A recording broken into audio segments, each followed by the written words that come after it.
தமிழ்நாடு மாணவ மாணவிகள் என்ன அப்பா அப்பான்னு வாய் நிறைய அழைக்கும் போது அளவில்லா மகிழ்ச்சி அடைகிறேன்.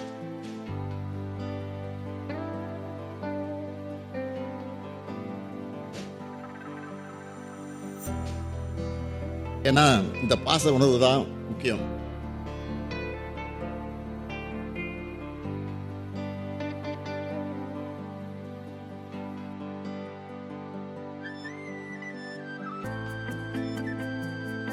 தூத்துக்குடியில் நடைபெற்ற விழாவில் ஒரு மாணவி பேசினார். என் குடும்ப வறுமை காரணமா கல்லூரிக்கு போய் படிக்க முடியுமா என்ற சந்தேகம் இருந்துச்சு. பணம் இல்லை, அதனால வேண்டாம்னு என் அம்மா சொல்லிட்டாங்க. புதுமை பெண் திட்டத்தை கேள்விப்பட்டு என் கல்லூரி செலவை நானே பார்த்துக்கிறேன்னு சொன்னதும் என் அம்மா சம்மதம் தெரிவித்தார். ஆனால் தினமும் பஸ்ல போகணுமே என்று அவர் சொன்னார்.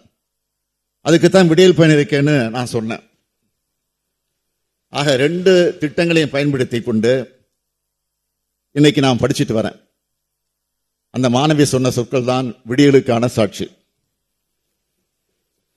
அதனாலதான் தமிழ்நாடு மாணவ மாணவிகள் என்ன அப்பா அப்பான்னு வாய் நிறைய அழைக்கும் போது அளவில்லா மகிழ்ச்சி அடைகிறேன்.